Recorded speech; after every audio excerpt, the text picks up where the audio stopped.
Om Ajnanatimmirandhasya Jnananjana Shalakaya Chakshurunmilitam Yena Tasmai Shri Gurave Namaha Shri Chaitanya Manobhishtam Sthapitam Yena Bhutale Swayam Rupa Kadamaham Dadati Swapadantikam Vandeham Shri Guruho Shri Yuta Padakamalam Shri Guru Nirvaishnavamscha Shri Rupam Sagarajatam Sahagana Raghunathan Vitam Tam Sajivam Sadvaitam Savadhutam Parijana Sahitam Krishna Chaitanya Devam Shri Radha Krishna Padan Sahagana Lalita Shri Vishakhan Vitamscha Namam Vishnu Padaya Krishna Prasthaya Bhutale Srimate Bhakti Vedanta Swami Nitinamne Namaste Saraswati Deve Gauravani Paricharane Nirvishesha Shunyavadi Pashachata Deshatarane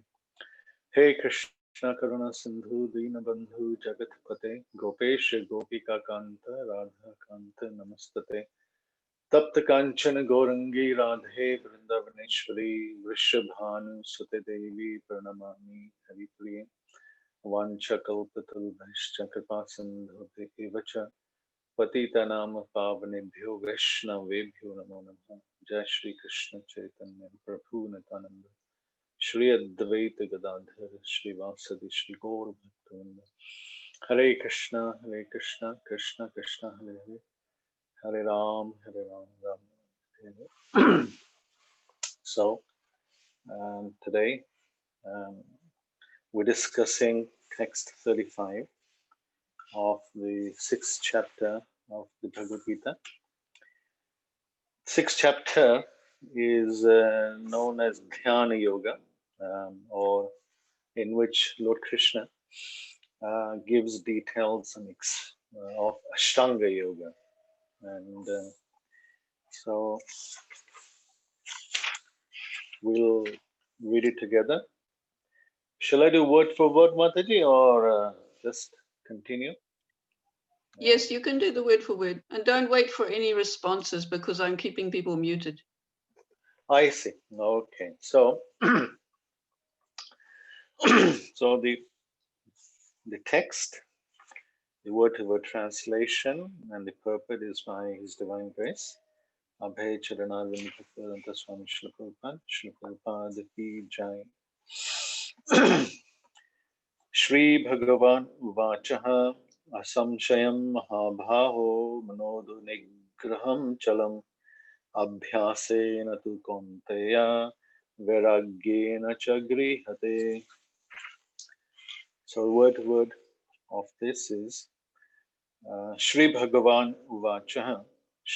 The personality of Godhead said, asaṁśayaṁ, undoubtedly, mahā-bāho, O mighty armed one, manha, the mind, durnigrahaṁ, difficult to curb, calam, flickering, abhyāsena, by practice, tu, but, kaunteya, O son of Kuntī, vairāgyeṇa, by detachment, cha, also, gṛhyate, can be controlled. Translation. Lord Śrī Kṛṣṇa, O mighty armed son of Lord Śrī Kṛṣṇa said, O mighty armed son of Kuntī, it is undoubtedly very difficult to curb the restless mind, but it is possible by suitable practice and by detachment. Purport. The difficulty of controlling the obstinate mind, as expressed by Arjuna, is accepted by the personality of Godhead. But at the same time, he suggests that by practice and detachment, it is possible. What is that practice?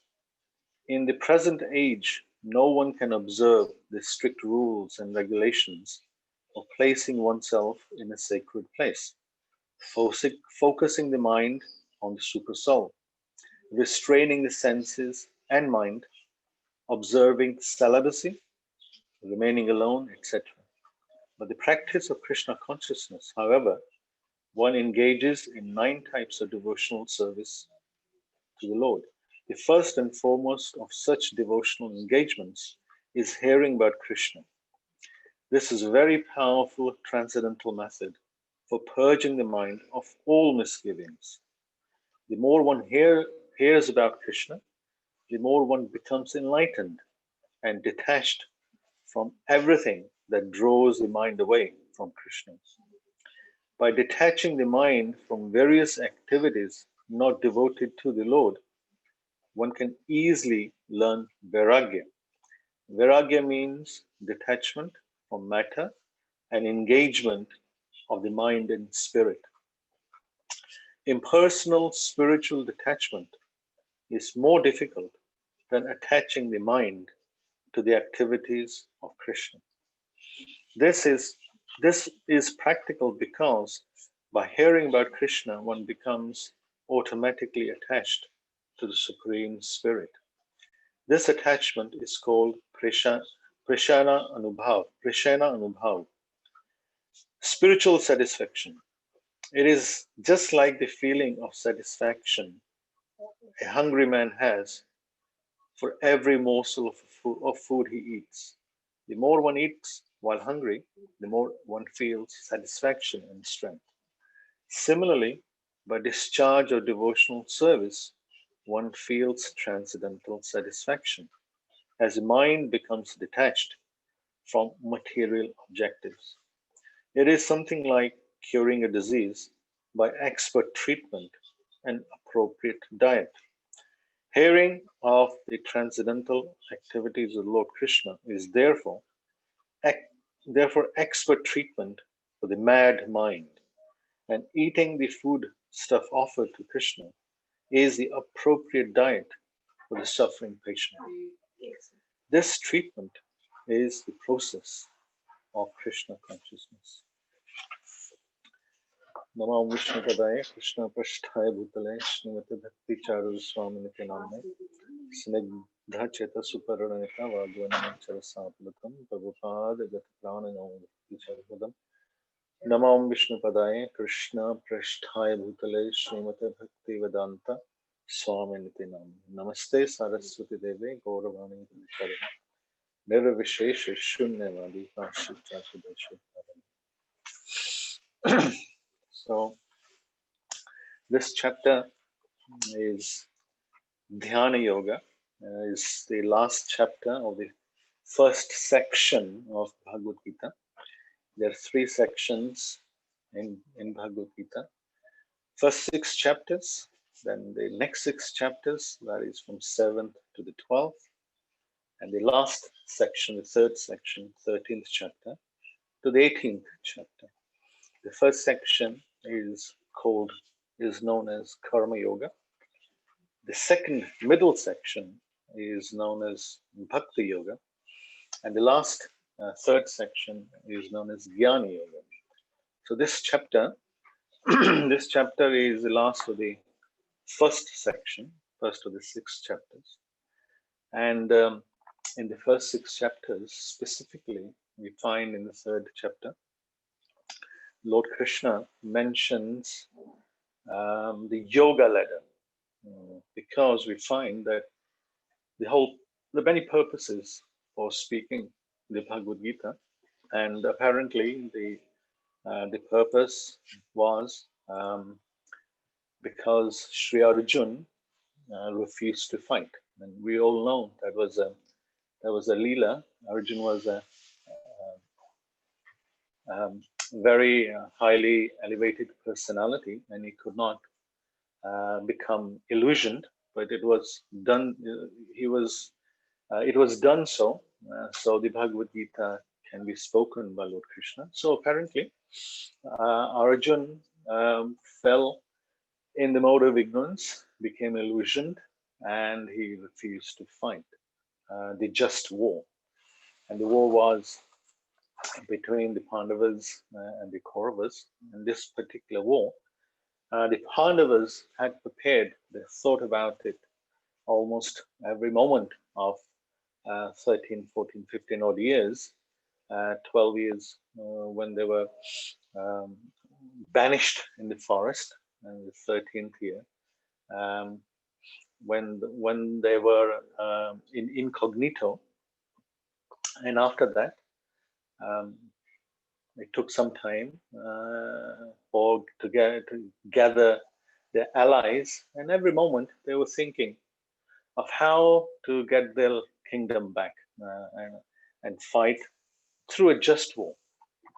But here we find that Arjun, right at the moment when the war was about to take place, refuses to fight and he gives reasons, 5-6 reasons towards the end of chapter 1, and one reason in chapter 2, beginning of chapter 2, he refuses to fight. And Lord Krishna gives his divine teachings, known as Bhagavad Gita, to Arjuna, in fact, to all of us. And we see that Lord Krishna in the first 6 chapters is bringing Arjun from a very low level of karma kand, of the yoga ladder, and that's why Lord Krishna speaks the yoga ladder. And he brings Arjun from the bottom of the ladder, and he by step fashion and right to the top of the ladder, which is known as Bhakti Yoga. And the first 6 chapters covers this yoga ladder, but the last step, the destination of the ladder, Bhakti Yoga, Lord Krishna expands that particular subject matter in detail from chapter 7 to chapter 12. And the yoga ladder consists of karma yoga, jnana yoga, dhyana yoga, and then you have dhyana yoga is Ashtanga yoga, and then you have bhakti yoga, and there's one level below karma yoga, which is known as karma kand level, and Lord Krishna speaks about that in chapter 2. But even karma yoga, there are 2 divisions: sakam karma yoga and nishkam karma yoga, and Lord Krishna mentions sakam karma yoga many times, and also nishkam karma yoga in chapter 3, in chapter 5. And here, after explaining nishkam karma yoga in detail in chapter 5, practicality of it, and one naturally, especially if nishkam karma yogi with purified heart, that's very important. Those whose heart has been purified, and practicing nishkam karma yoga in 3rd chapter, Lord Krishna gives examples. Yada yada achrati sreshtas tattat eva tero jana. Lord Krishna gives examples of Janak Maharaj, Swayam Bhavmanu, Vivaswan, all these great personalities who practice nishkam karma yoga and attain their ultimate goal of life, which is going back to Godhead, or attaining Krishna Prem, or becoming Jivan Mukta. So once one surpasses that particular level of purified heart and practicing nishkam karma yoga, the natural step is Ashtanga yoga or Dhyana yoga. That's what this particular chapter is dealing with. And in this chapter, as in previous chapters, specifically in this chapter, Lord Krishna tells Arjun to control the mind. And he stresses to Arjun how to control the mind, what are the benefits, and those we cannot control and those we can control. What are the advantages and disadvantages? And for example, in previous chapters, in chapter 2, towards the end of chapter 2, in those 10-12 verses, Lord Krishna talks about controlling your mind, especially chapter 2, text 56, when he talks about Sthit Dhir Muniruchyate, the sage of steady mind. And then again, in chapter, many places later on, but specifically in chapter 5, we look at text 19, Lord Krishna talks about Ihevatera jitha sargo yesham samnistatam mana nirdosham hi samam brahma tasmad brahma. brahmani te stitha.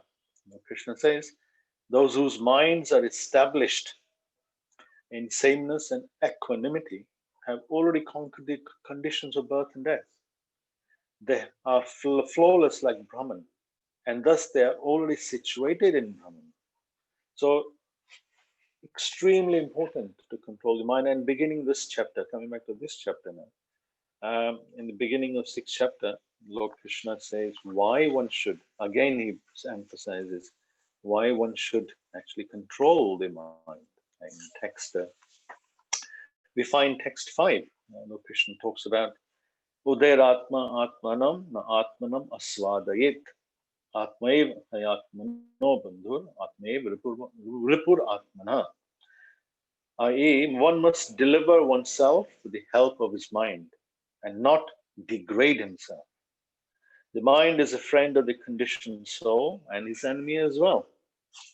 And next text, text 6, Lord Krishna continues. He says, Bandhur atmanastasya yena atma atmanha jatha anatmanastut shattatve vartatme shatrutvat.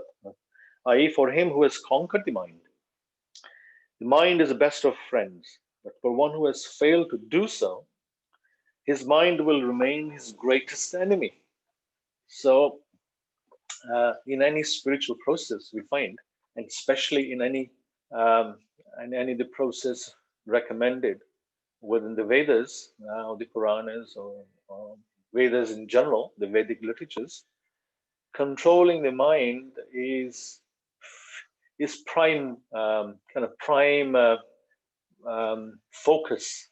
Is the foremost attention is given, or the basis of a spiritual process is the control of the mind, and Lord Krishna stresses that all throughout Bhagavad Gita, especially first 6 chapters. And in the 7th text of this chapter 6, Lord Krishna gives the result of one who has conquered the mind. He says, Jitatmana prashantasya paramatma samahita shitoshana sukha dukkheshu tatha man apamanayo. I.e., one who has conquered, for one who has conquered the mind, the super soul is already reached. For he has attained tranquility.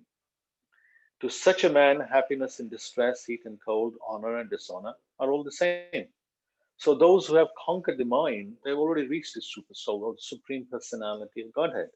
So that is the result of controlling the mind. And then it's in this chapter, Lord Krishna recommends dhyana yoga, ashtanga yoga, in controlling the mind. That's what he recommends to Arjuna. Now Lord Krishna hasn't reached the last step of the yoga ladder. This is the second last step, the ashtanga yoga or dhyana yoga, because it's slowly bringing Arjuna, gradually bringing Arjuna to the topmost level. And before recommending bhakti yoga, which he does at the end of this chapter, text 47, Lord Krishna wants to, because Bhagavad Gita is actually for everyone. It's not just for those who are practicing bhakti yoga. It is for all sorts of spiritualists, transcendentalists, whether they're karma yogis, karma kandis, jnanis or yogis, nishtanga yogis. Everyone will find something to gain from Bhagavad Gita, and if they read it properly, with the guidance from a bona fide teacher, they will slowly also follow the path of yoga ladder and eventually come to the level of bhakti yoga. And Lord Krishna begins his description of Ashtanga yoga from text 11 of this chapter, of Sucha Deshe, from that and until text 27. And in text 27, again, Lord Krishna talks about the result of, what is the result? What is the benefit of controlling the mind? He says, Prashant manasam hena yoginam sukham uttamam upeti shantaram ajasam brahma bhuta kalmasham. That is, Lord Krishna says, the yogis whose mind is fixed on me verily attains the highest perfection of transcendental happiness. He is beyond the mode of passion. He realizes his qualitative identity with the Supreme, and thus is freed from all reactions to the past deeds. So that is the result of controlling the mind. But we find Arjuna, after hearing all this Ashtanga Yoga wonderfully described, he actually refuses. We see that in text 33. Arjuna says, Yo ayam yogastva proktaha samayena madhusudan etasya aham na pashyami chanchalat vatam chanchaltvatstham staram. Arjuna said, O Madhusudan, this system of yoga which you have summarized appears impractical and unendurable to me. For the mind is restless and is unsteady. I'm just recapping, just bringing up, especially for myself, what's happened before we look at text 35 in a bit more detail. So text 33, Arjuna, we find he actually refuses to practice this particular type of yoga. And Prabhupada actually mentions that in his purport. If we just read a couple of lines of purport of text 33. He says, this particular yoga is being rejected by Arjuna out of feeling of ordinary man to leave home and go to secluded place in mountains or jungles to practice yoga in this age of Kali. The present age is characterized by a bitter struggle for a life of short duration. So it's not practical. And at all. And before asking this, or before making his views known, that Arjuna is not going to not fight, because in Lord Krishna earlier on text 29 and 30, he had mentioned that the result of this particular yoga practicing, the result is also, he says, a true yogi observes me in all beings and also sees every being in me. Indeed, the self-realized person sees me, the same Supreme Lord, everywhere. Sarvabhutastham atmanam sarvabhutam bhutani chatmani ikshate yoga yuktatma sarvatra samadarshana. So this samadarshana aspect. And then 30, Yomam pashyati sarvatra sarvam cha mai pashyati tasyaham na pranashyami nachame na pranashyati. For one who sees me everywhere and sees everything in me, I am never lost, nor is he ever lost to me. So that's the result of practicing this yoga. So Arjuna is thinking, can I see my enemy? Can I see Yudhishthir Maharaj and Duryodhana equally? Or can I see the opposing elements and those on my side equally? Arjuna said no. Arjuna thought, no, it's not possible for him. That's why he refuses in text 33. And then in text 34, Arjuna again talks about, he continues, because text 33 and 34, Arjuna is a response to Lord Krishna's question. Why doesn't Arjuna control his mind with his intelligence? So text 34, Arjuna says, Chanchalam hi manha Krishna paramati balvadradam tasyaham nigraham manne vairāgyeṇa sudishkaram. For the mind is restless. Arjuna now is qualifying his statement that it is why he cannot practice that particular dhyana yoga, ashtanga yoga. For the mind is restless, turbulent, obstinate, and very strong, O Krishna. And to subdue it, I think, is more difficult than controlling the wind. In text 34 also, just we read a couple of Prabhupada's lines. Prabhupada says, the mind is so strong in its purport. Prabhupada says, the mind is so strong and obstinate that it is sometimes overcomes the intelligence. Although the mind is supposed to be subservient to the intelligence. So the hierarchy is, you have the soul, then the intelligence, then the mind, and then ahankara, I think. So that's the or false ego. That's the hierarchy. But the mind is such strong and obstinate; it actually overtakes the intelligence, and instead of being dictated, being subservient to the intelligence, it actually dictates, directs the intelligence. And Prabhupada continues, for a man in practical world who has to fight so many opposing elements, it is very difficult to control the mind. Extremely difficult. Again, the mind aspect keeps coming here. And we find in the commentaries of the Acharyas, and Prabhupada mentions that in purport, in these 2-3 purports. Srila Vishwanath Chakravarti Thakur comments on that. He compares the intelligence to a sharp needle. He says even the sharp needle of the intelligence cannot pierce the strong mind any more than a needle can forcefully pierce an iron. So a needle cannot penetrate a block of iron. So similarly, the intelligence cannot pierce a strong mind, which is obstinate, which is turbulent, and is very strong.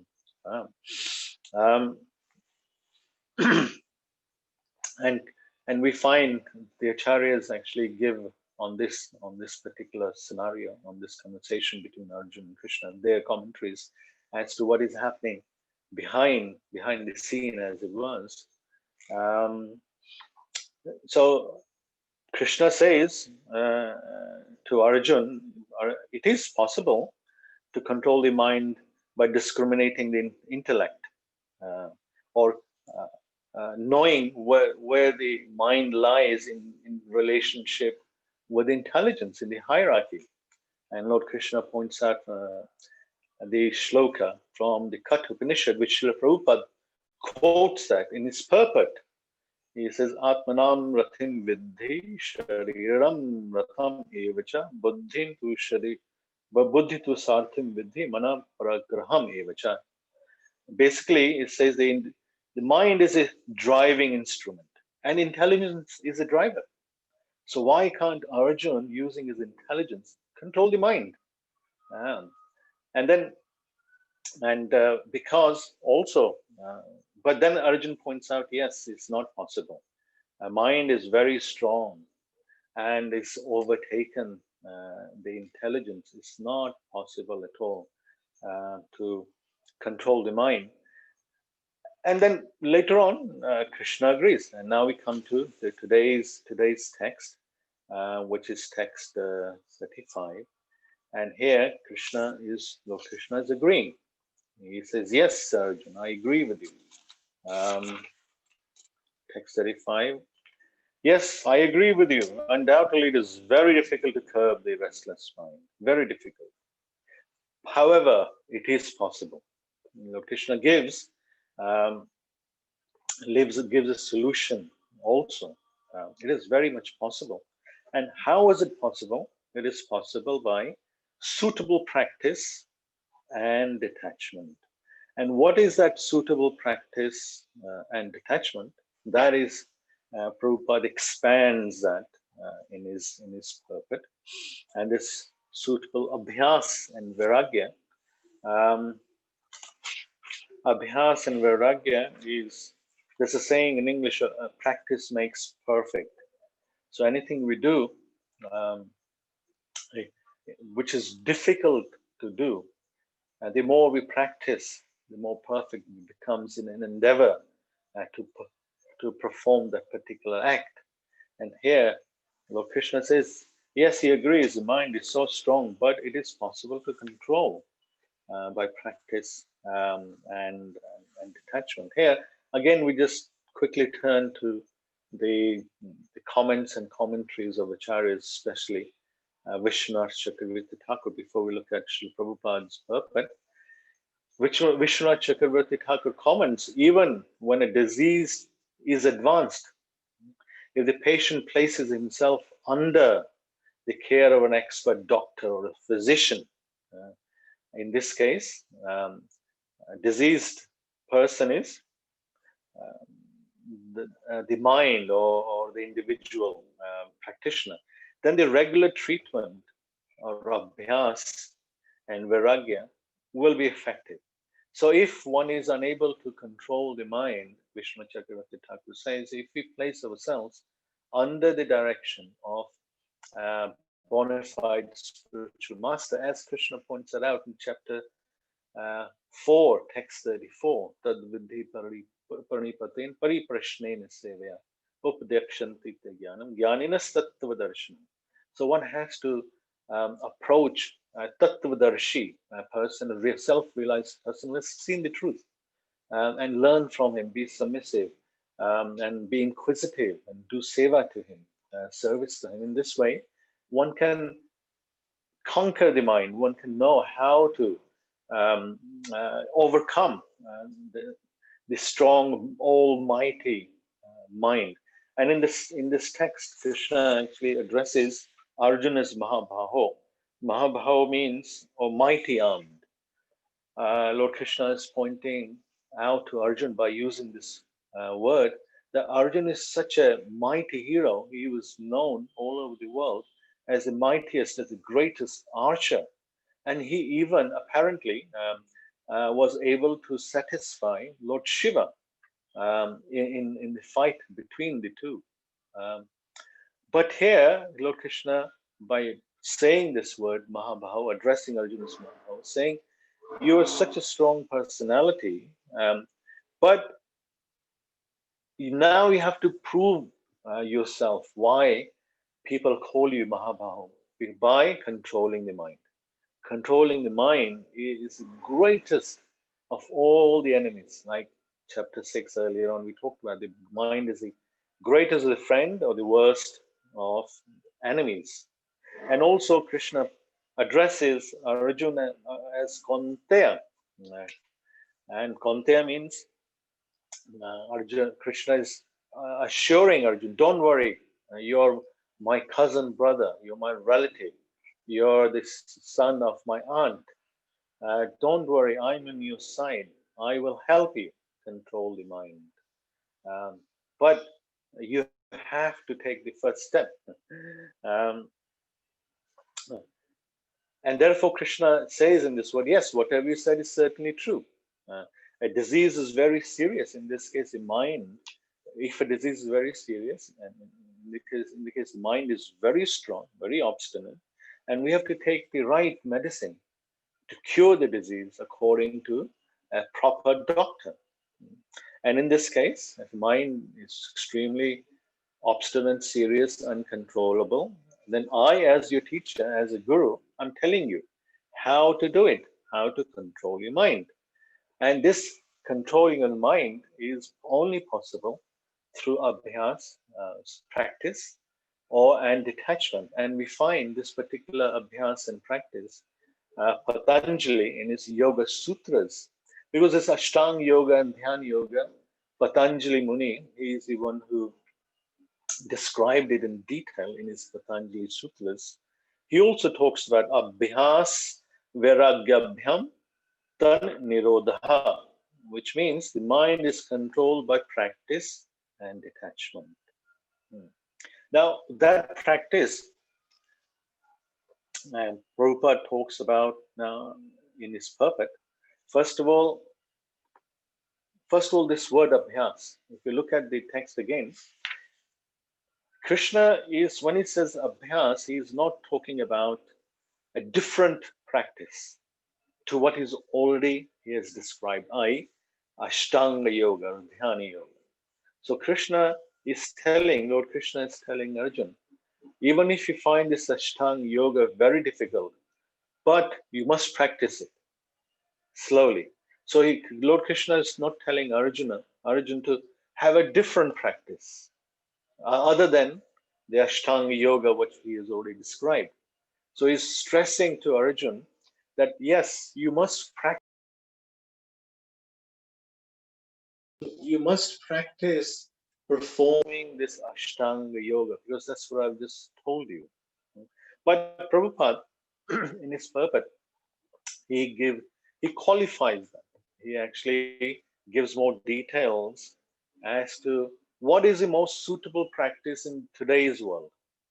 Although all the different practices are available, they are practiced by many, but what is most practical, what is easy, what is most relatable, and what is that practice which everyone can do without having to leave wherever they are, without having to go to the jungles or the Himalayas, or sitting or living alone in a secluded place. Prabhupada says, but at the same, in this present age, in this purport, Prabhupada says, in the present age, no one can observe the strict rules and regulations of placing oneself in a sacred place, focusing the mind on the super soul, restraining the senses and the mind, observing celibacy, remaining alone, etc. So that's what Ashtanga Yoga uh, means. One has to do all these practices.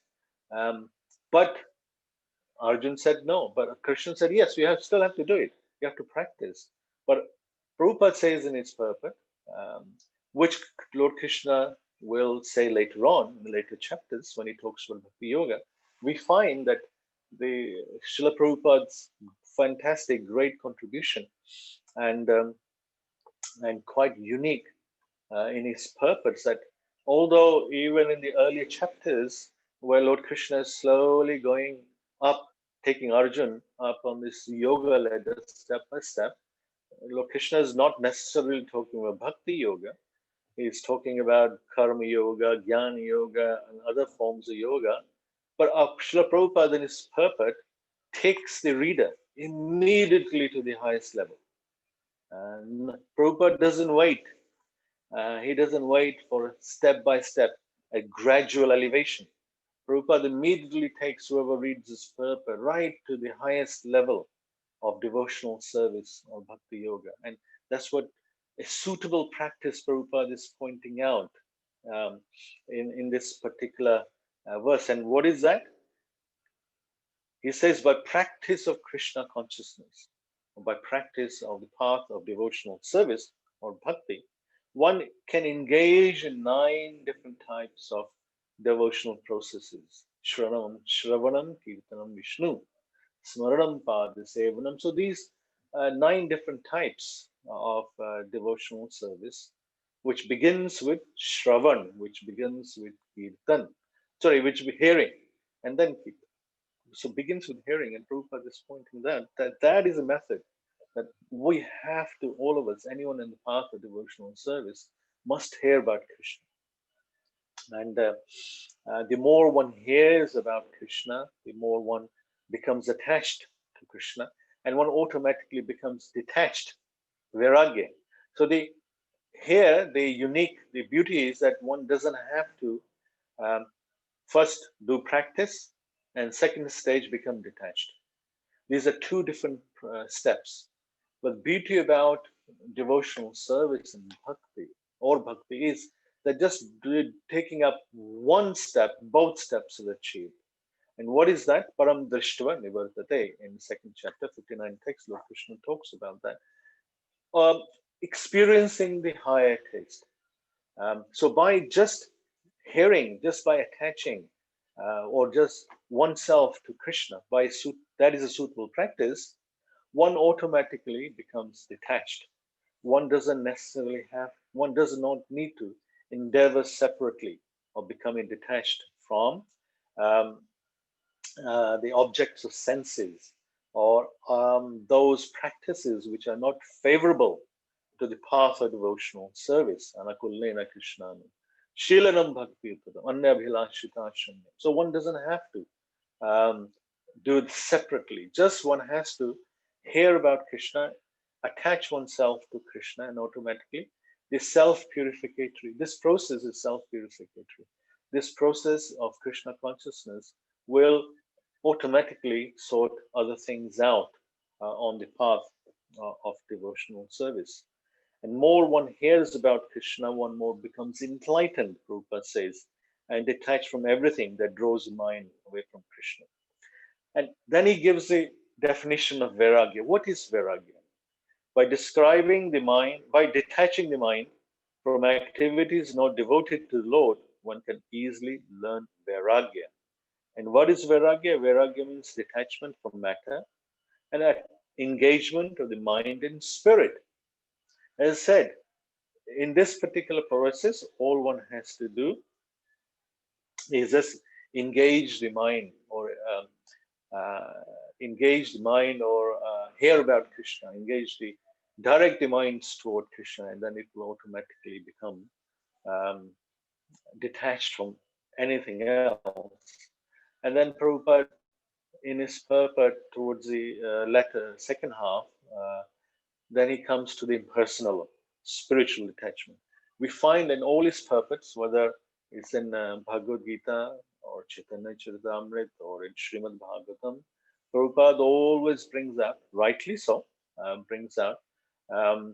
points against Mayavad and Shunyavad, because Prabhupada's work, his aim was that in his Pranam Mantra we find Nirvishesha Shunyavadi Paschata Deshatarine. And here again, Prabhupada every opportunity provides logic against the philosophy and understanding of Mayavad theory and Shunyavad or Nirvisheshwad theory. And Prabhupada here talks about impersonal spiritual detachment is more difficult than attaching the mind to Krishna. In 12th chapter, we also find in the text 5, and Krishna points it out, impersonal endeavor is very difficult compared to the path of devotional service. And what then at the end, Prabhupada gives an example about Pareshanubhav. Pareshanubhav is basically Prabhupada is quoting from Śrīmad Bhagavatam 11th canto 11:12:42, Bhakti Pareshanubhav Viraktir, which means that's one line of the first line of the text. It means devotion, bhakti, Pareshanubhav, which means direct experience of the Lord, and virakti, which means detachment from other things, from material things, is automatically achieved, is automatically there if one takes shelter of the Supreme Personality of Godhead. And it is said in the same purport that in the same text of the Śrīmad Bhagavatam, and Prabhupada repeats that in his purport. He says, just like feeling the satisfaction of a hungry man. If somebody is hungry, the more he eats, the more satisfied he becomes with each bite. Similarly, if one practices devotional service, especially hearing, 7th chapter of Bhagavad Gita, first text, Lord Krishna tells Arjuna, Shranu, tat shranu, just hear, because path of devotional service begins with hearing. And Srila Prabhupada points out also that when he was his spiritual master, Bhaktisiddhanta Saraswati Thakur, noticed that this particular quality of Srila Prabhupada that he likes to hear. Bhaktisiddhanta Saraswati Thakur was referring to Srila Prabhupada that yes, Abhay likes to hear. Others who may go away, when Bhaktisiddhanta Saraswati Thakur was doing his Braj Mandal Parikrama in Koshi, when he was Kosi, and a Pandal program, and others went away for darshan of the different temples. Some stayed, and right at the front was Srila Prabhupada. And Bhaktisiddhanta Saraswati Thakur noticed that. He likes to hear. And that's what Krishna also stresses to Arjuna here in the 7th chapter. And Prabhupada is referring here in the purport that suitable practice is hearing, Shravanam Kirtanam Vishnu, about hearing about Krishna. And then the more we hear, the more one becomes attached to Krishna, the more automatically becomes detached to other things of the material world, which are unfavorable towards practice of Krishna consciousness. And here Prabhupada says, hearing of the transcendental activities of the Lord is therefore expert treatment for the mad mind. And eating the foodstuffs offered to Krishna is the appropriate diet for the suffering patient. So just like a doctor prescribes, gives a prescription, do this, don't do that, eat this, don't eat this, take this medicine certain times a day. Similarly, spiritual master in the path of devotional, line of devotional service, Prabhupada is prescribing a treatment. Hear about Krishna, eat the remnants offered to Krishna, I eat his prasad, a proper diet. This treatment is the process of Krishna consciousness. And that what is in this purport is, or in the purport and the text is pointing out. So what is the result? What is the result of controlling the mind? This will be talked about and described by the next speaker, which is text 36 next. I just mention it.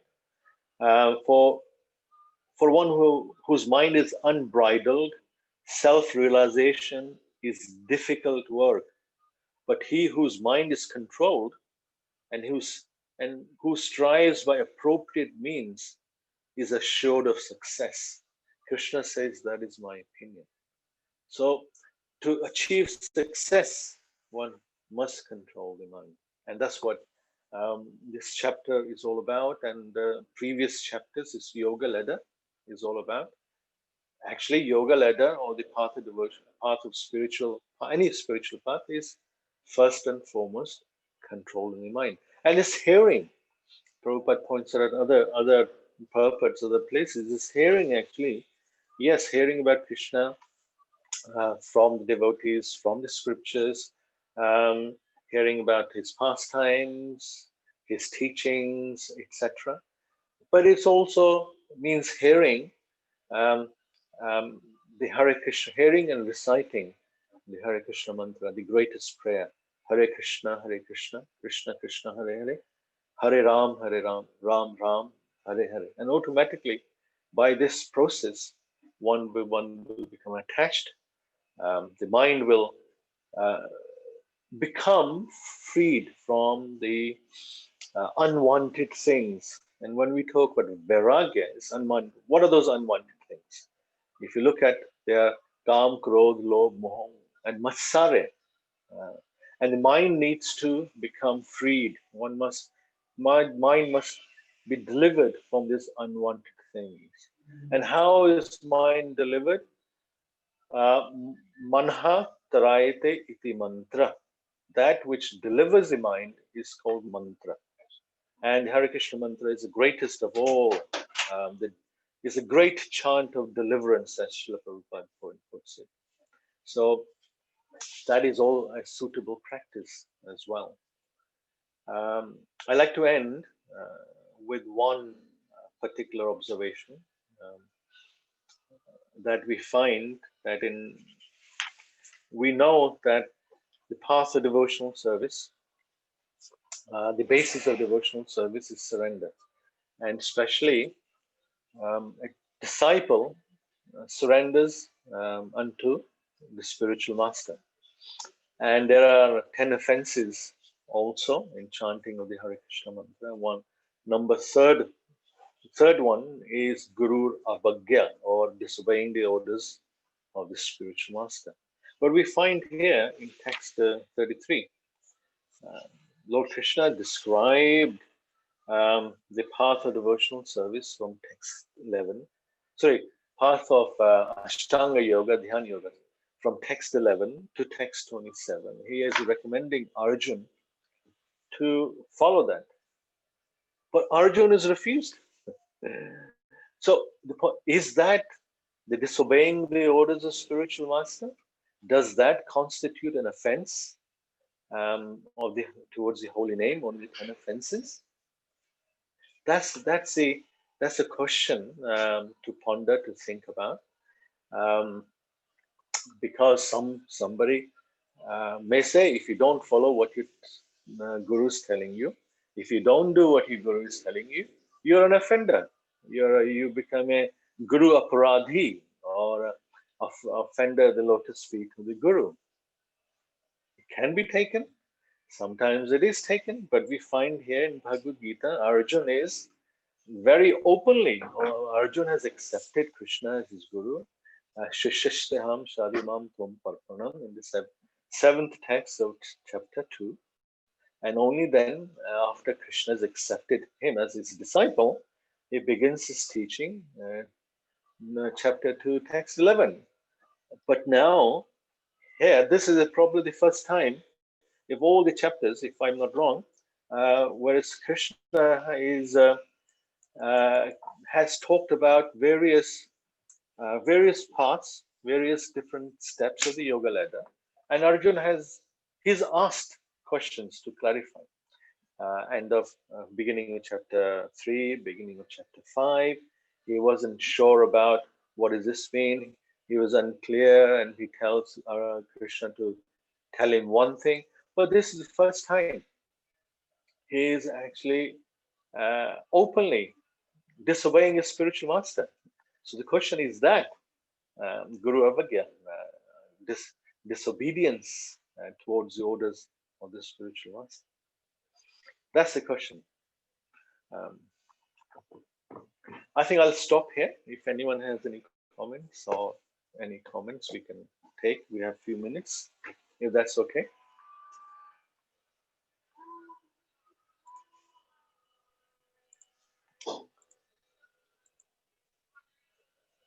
Okay, if anyone has some questions, you can unmute and ask, or you can write on the chat box.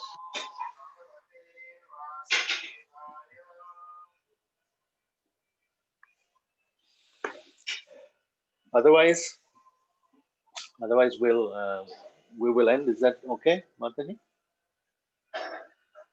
Yeah, that's fine, Prabhu. Okay, thank you. Thank you for the opportunity. Thank you, Hare Prabhu. Krishna. Hare Krishna, Prabhu. Hare Krishna.